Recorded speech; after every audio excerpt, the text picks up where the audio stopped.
It's such an honor to be here today at the Royal Society of Medicine.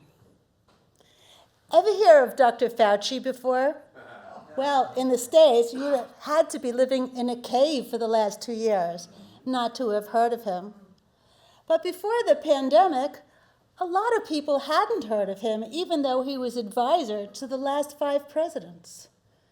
Now that we're in the health crisis, everybody's heard of him. You can't turn on the radio or the telly without hearing his name or seeing his face splashed all across the screen.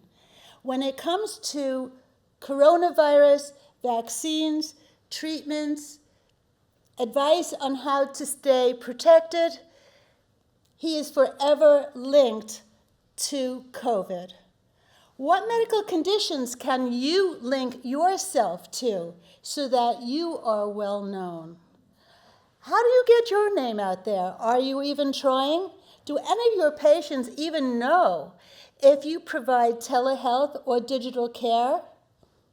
Do you? Are you marketing yourself? I often ask doctors if they market themselves, and I get a nervous laugh. I don't know how to market myself. I don't have the time to market myself. Is that even ethical? But the fact is, marketing is only telling people what you do and where you do it. Can you imagine if I said, these are the services that I provide, but guess where my office is? Or can you imagine saying, this is where my office is, but guess what I do? Sounds ludicrous, doesn't it? That's why marketing is so key to the success of your practice. Some people incorporate social media to engage their patients and attract prospective patients. Which tactics have you been using and what works well for you?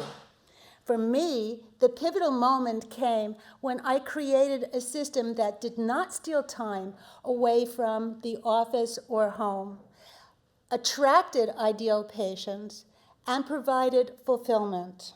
And today, I'm going to share with you 4 key topics from lessons that I learned in my experience helping other doctors for the last 10 years. The first one is creating an optimal website that gets you on page 1 of a Google search. If you're on page 25, no matter how great your message is, it'll never be seen. You might as well not exist. The second is the most effective use of social media. People are going online to find out information about their health and what their symptoms mean. Don't you want patients to be reading it from you? The third one is how to get free publicity so that you have increased visibility. And the fourth is going on podcasts, either your own or others, to increase your area of exposure. What would it mean to get 12 new paying patients tomorrow? What would it mean if those 12 patients went to your competitor instead, along with all the other people from your office? Could you afford that flow? There will be more demand for digital care in the future. Now would be a good time if you haven't converted. Now is the time also for learning and growth. Let's explore your needs together and create a creative system for you that works.